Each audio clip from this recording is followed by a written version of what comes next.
Story of Ferdinand by Munro Leaf. Once upon a time in Spain, there was a little bull, and his name was Ferdinand. All the other little bulls he lived with would run and jump and butt their heads together. But not Ferdinand. He liked to sit just quietly and smell the flowers. He had a favorite spot out in the pasture under a cork tree. It was his favorite tree, and he would sit in its shade all day and smell the flowers.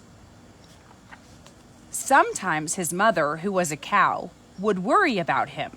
She was afraid he would be lonesome all by himself. "Why don't you run and play with the other little bulls and skip and butt your head?" she would say. But Ferdinand would shake his head. "I like it better here where I can just sit quietly and smell the flowers." His mother saw that he was not lonesome, and because she was an understanding mother, even though she was a cow, she let him just sit there and be happy. As the years went by, Ferdinand grew and grew until he was very big and strong. All the other bulls who had grown up with him in the same pasture would fight each other all day. They would butt each other and stick each other with their horns.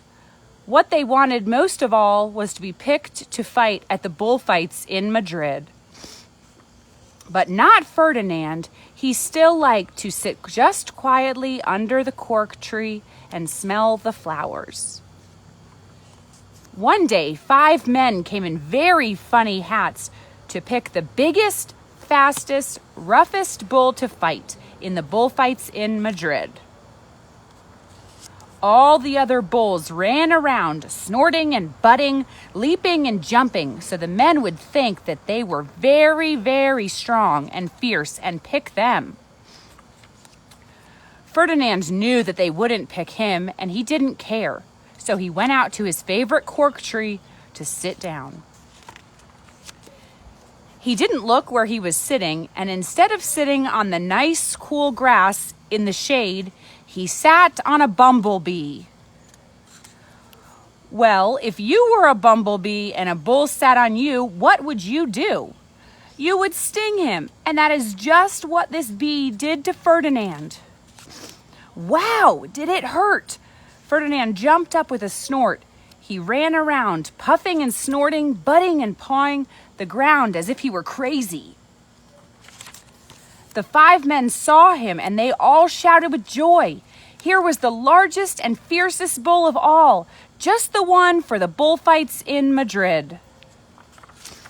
So they took him away for the bullfight day in a cart. What a day it was! Flags were flying, bands were playing, and all the lovely ladies had flowers in their hair. They had a parade into the bullring. First came the bandoleros with long, sharp pins with ribbons on them to stick in the bull and make him mad. Next came the picadors, who rode skinny horses, and they had long spears to stick in the bull and make him madder. Then came the matador, the proudest of all. He thought he was very handsome and bowed to the ladies. He had a red cape and a sword and was supposed to stick the bull last of all. Then came the bull, and you know who that was, don't you? Ferdinand. They called him Ferdinand the Fierce, and all the banderos were afraid of him, and the picadors were afraid of him, and the matador was scared stiff.